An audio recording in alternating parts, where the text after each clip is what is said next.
As you reflect on how beliefs shape our lives, you'll notice how everyone holds different beliefs, and that's perfectly okay. It's part of what makes us unique, individual and beautiful. People's beliefs, they're like the threads that weave the fabric of their reality.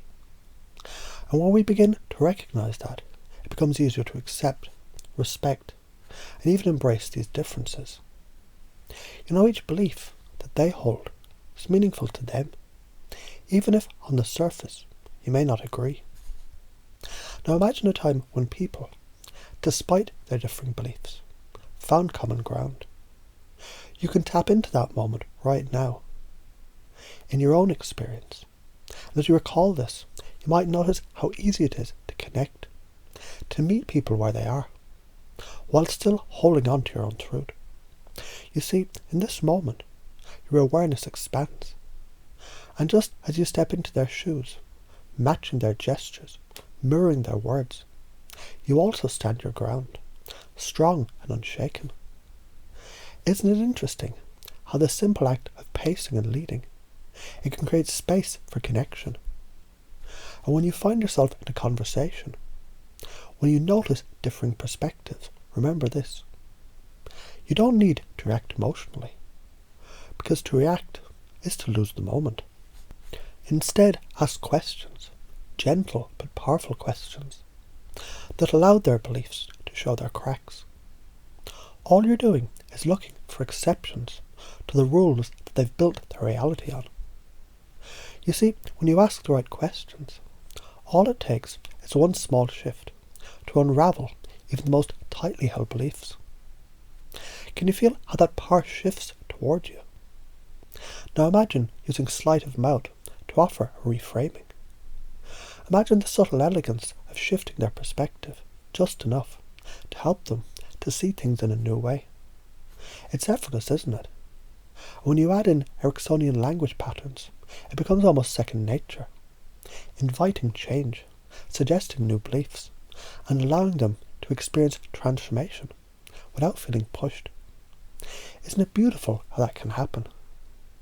And in the space where you stand, with all that compassion, acceptance and love, you become the guide, the facilitator, the healer.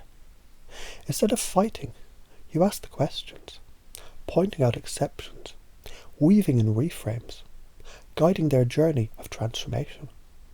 And with each shift, you're not only helping them, you're also reminding yourself of your own power to heal, to change, to adapt. And it becomes easier, more natural, doesn't it?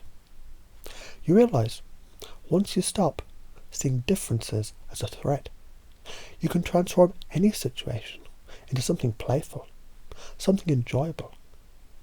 Every time you ask a question, you're playing a game. And isn't it interesting how once you make the shift in perception, where you stop thinking of conflict as an attack and start seeing it as a fun game, you can relax, enjoy, and have even more fun. And each time you enjoy it, the easier it gets. The more you enjoy it, the better you get at it. So think about this for a moment. No longer do you need to defend yourself. You don't need to feel under attack. You have power in the questions that you ask. And when you question, you're questioning. You simply ask more. It's almost like you hold the keys to unlock new realms of understanding, gently guiding them, nudging them along with each thoughtful inquiry. What's truly fascinating is this.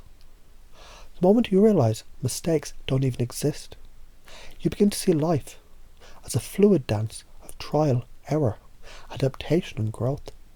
It becomes so natural, so effortless to improve, to get better, to evolve. And as you continue this process, you'll notice a beautiful unfolding, a flow where beliefs, they're not set in stone, but they're flexible, adaptable, ever-changing. Your ability to help others release negative limiting beliefs by simply asking the right questions becomes like second nature. And the more you practice, the more your belief in your power grows stronger, deeper, and more profound. It's like stepping into a rhythm where every step you take is guided by ease, fluidity, enjoy. And the best part, it only gets better from here. The more you do this, the more you grow, the more you enjoy, and the easier it becomes, doesn't it?